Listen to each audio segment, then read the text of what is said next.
नमस्कार विद्यार्थी मित्रांनो, आजच्या या व्हिडिओमध्ये आपण गोदावरी नदी प्रणालीबद्दल संपूर्ण माहिती पाहूयात।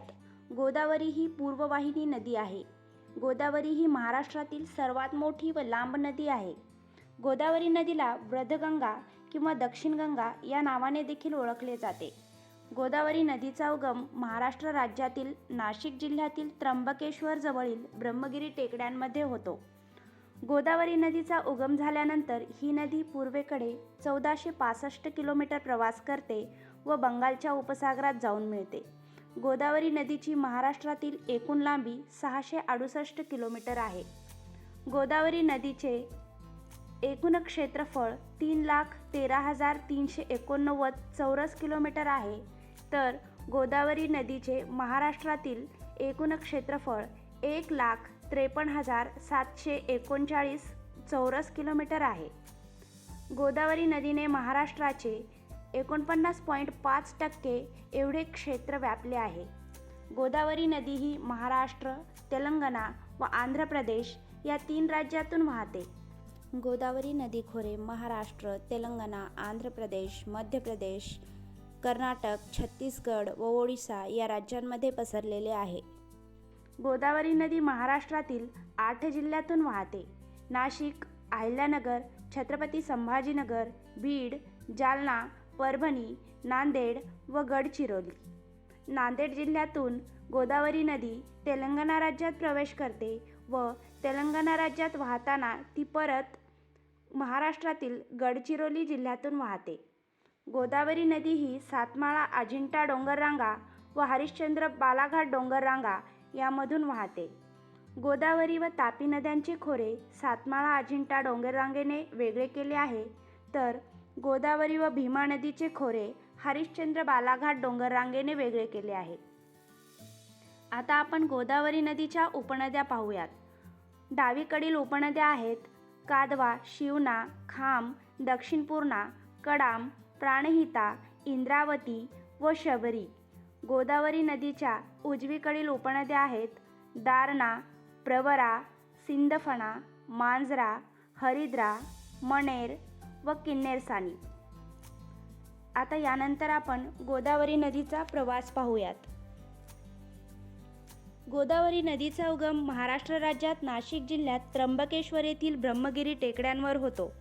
नदीच्या उगमाचे हे ठिकाण अरबी समुद्रापासून सुमारे 85 किलोमीटर अंतरावर आहे।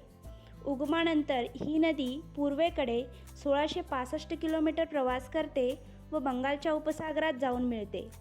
नाशिकमध्ये गोदावरी नदीवर गंगापूर व कश्यपी ही 2 धरणे आहेत।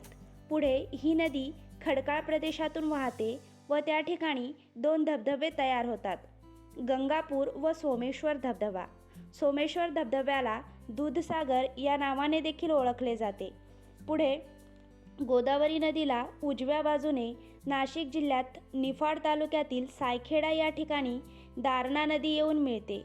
दारणा नदीचा उगम नाशिक जिल्ह्यातील इगतपुरीजवळ कळसुबाई पर्वतरांगेत होतो।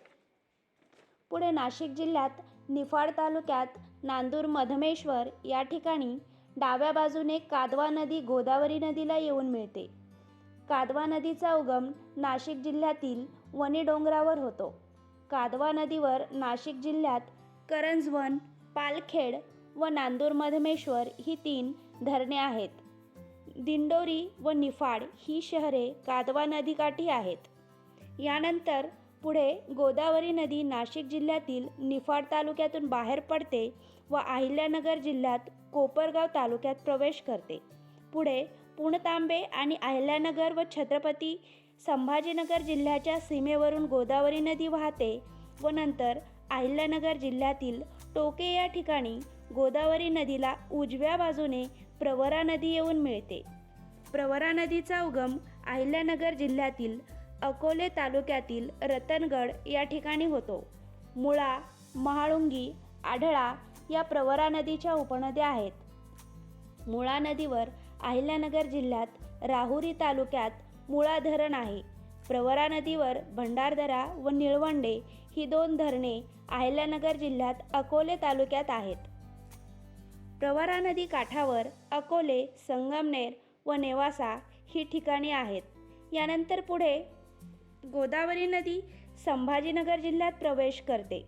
पुढे गोदावरी नदीला शिवना नदी पैठणजवळ घारेगाव या ठिकाणी डाव्या बाजूने येऊन मिळते. शिवना नदीचा उगम छत्रपती संभाजीनगर जिल्ह्यातील बोलठणगाव येथील अजिंठा डोंगररांगेत होतो. शिवना नदीवर अंबाडी व शिवना ही दोन धरणे छत्रपती संभाजीनगर जिल्ह्यात आहेत. पुढे गोदावरी नदीला डाव्या बाजूने छत्रपती संभाजीनगर जिल्ह्यात जोगेश्वरी या ठिकाणी खाम नदी येऊन मिळते. खाम नदीचा उगम छत्रपती संभाजीनगर जिल्ह्यात दौलताबाद किल्ल्यावर होतो. छत्रपती संभाजीनगर हे शहर खाम नदी काठावर आहे. पुढे गोदावरी नदी पैठणमध्ये प्रवेश करते. तिथे गोदावरी नदीवर जायकवाडी धरण आहे. या धरणातील जलाशयाला नाथसागर या नावाने ओळखले जाते. पुढे ही गोदावरी नदी बीड व जालना जिल्ह्याच्या सीमेवरून वाहते. बीड जिल्ह्यातील माजलगाव तालुक्यातील मंजरत या ठिकाणी उजव्या बाजूने सिंदफणा नदी गोदावरी नदीला येऊन मिळते. सिंदफणा नदीचा उगम बीड जिल्ह्यातील पाटोदा तालुक्यातील चिंचोली टेकड्या येथे होतो. सिंदफणा नदीवर सिंदफणा व माजलगाव ही दोन धरणे आहेत. सिंदफणा नदीकाठावर माजलगाव व शिरूर हे शहर वसलेले आहे. बिंदुसरा ही सिंदफणा नदीची उपनदी आहे. बिंदुसरा नदीवर बीड जिल्ह्यातील पाली या ठिकाणी बिंदुसरा धरण आहे. बीड हे शहर बिंदुसरा नदीकाठावर वसलेले आहे. पुढे ही नदी परभणी जिल्ह्यात प्रवेश करते. परभणी जिल्ह्यातील कोटेश्वर या ठिकाणी डाव्या बाजूने दक्षिण पूर्णा ही नदी गोदावरी नदीला येऊन मिळते. दक्षिण पूर्णा नदीचा उगम छत्रपती संभाजीनगर जिल्ह्यातील अजिंठा डोंगररांगेत गवताळ प्रदेश या ठिकाणी होतो. खेळणा, गिरजा, दुधना या दक्षिण पूर्णा नदीच्या उपनद्या आहेत. गिरजा नदीवर छत्रपती संभाजीनगर जिल्ह्यात खुलताबाद या ठिकाणी गिरजा धरण आहे. तर दक्षिण पूर्णा नदीवर एलदरी व सिद्धेश्वर ही दोन धरणे आहेत. पुढे ही नदी नांदेड जिल्ह्यात प्रवेश करते. नांदेड जिल्ह्यात गोदावरी नदीवर विष्णुपुरी धरण आहे. पुढे याच नदीवर नांदेड जिल्ह्यात बाभळी प्रकल्प आहे. पुढे नांदेड जिल्ह्यातील कुंडलवाडी या ठिकाणी उजव्या बाजूने मांजरा नदी गोदावरी नदीला येऊन मिळते. मांजरा नदीचा उगम बीड जिल्ह्यात बालाघाट डोंगररांगेत होतो. मांजरा ही गोदावरी नदीची सर्वात लांब उपनदी आहे. मांजरा नदीचा उगम महाराष्ट्र राज्यात होतो. पुढे ती कर्नाटक व तेलंगणा राज्यातून परत महाराष्ट्र राज्यातील नांदेड जिल्ह्यात प्रवेश करते व नंतर गोदावरी नदीला जाऊन मिळते. मांजरा नदीवर बीड जिल्ह्यात मांजरा धरण आहे. तावरजा, तेरणा, मन्याड, लेंडी या मांजरा नदीच्या उपनद्या आहेत. मांजरा नदी काठावर कळंब व लातूर ही ठिकाणे आहेत. मांजरा नदीवर तेलंगणा राज्यात निजामसागर प्रकल्प आहे.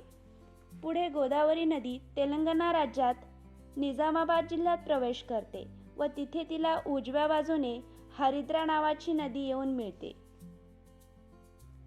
पुढे तेलंगणा राज्यात गोदावरी नदीवर श्रीरामसागर धरण हे निजामाबाद जिल्ह्यात आहे. नंतर गोदावरी नदीला डाव्या बाजूने निर्मल जिल्ह्यात कडाम नदी येऊन मिळते.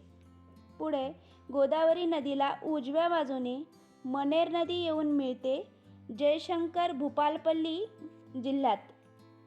पुढे ही नदी तेलंगणा राज्यातून महाराष्ट्र राज्यात प्रवेश करते व महाराष्ट्र राज्यातून गडचिरोली या जिल्ह्यात वाहते. गडचिरोली जिल्ह्यातील नगरम सिरोंचा किंवा तेलंगणा राज्यातील कालेश्वरम या ठिकाणी गोदावरी नदीला डाव्या बाजूने प्राणहिता नदी येऊन मिळते. पैनगंगा, वर्धा, वैनगंगा या प्राणहिता नदीच्या उपनद्या आहेत. वर्धा व वैनगंगा या नद्यांच्या संगमातून चपराळा या ठिकाणी प्राणहिता नदीचा उगम होतो. पुढे डाव्या बाजूने गोदावरी नदीला गडचिरोली जिल्ह्यात सोमनूर या ठिकाणी इंद्रावती नदी येऊन मिळते. इंद्रावती नदीचा उगम ओडिशा राज्यात कालाहांडी जिल्ह्यात होतो. इंद्रावती नदीवर कालाहांडी जिल्ह्यात इंद्रावती धरण आहे व प्रसिद्ध असलेला चित्रकोट धबधबा देखील इंद्रावती नदीवर आहे. पुढे गोदावरी नदीवर महाराष्ट्र, तेलंगणा व छत्तीसगड या राज्यांचा इचमपल्ली हा एक संयुक्त बहुउद्देशीय प्रकल्प आहे. यानंतर पुढे गोदावरी नदीला उजव्या बाजूने किन्नरसानी ही नदी तेलंगणा राज्यातील भद्राद्री कोठागुडेम या जिल्ह्यात येऊन मिळते. पुढे गोदावरी नदी आंध्र प्रदेश राज्यात प्रवेश करते व तिथे ती पापी हिल्स किंवा पापी टेकड्यांमधून वाहते. पुढे गोदावरी नदीला डाव्या बाजूने कुनावरम या ठिकाणी शबरी नदी येऊन मिळते. शबरी नदीचा उगम ओडिशा राज्यात होतो. पुढे आंध्र प्रदेशमध्ये येलुरू आणि पूर्व गोदावरी या जिल्ह्यात पोलावरम हा बहुउद्देशीय राष्ट्रीय सिंचन प्रकल्प आहे. पुढे गोदावरी नदी राजमहेंद्री या ठिकाणावरून वाहते व तिथे गोदावरी नदीवर डौलेश्वरम हा प्रकल्प आहे. यानंतर पुढे गोदावरी नदी दोन प्रवाहात वाहते. गौतमी गोदावरी व वशिष्ठी गोदावरी हे प्रवाह पुढे अनेक शाखांमध्ये विभागले जातात. म्हणजेच बंगालच्या उपसागरात मिळण्यापूर्वी गोदावरी नदी त्रिभुज प्रदेश तयार करते व नंतर बंगालच्या उपसागरात मिळते. अशा प्रकारे हा गोदावरी नदीचा प्रवास या नदीच्या उगमापासून ते बंगालच्या उपसागरात मिळण्यापर्यंत आपण पाहिला. या गोदावरी नदीबद्दलची माहिती जर आपल्याला आवडली असेल तर व्हिडिओला लाईक, शेअर व सबस्क्राईब नक्की करा. थँक्यू.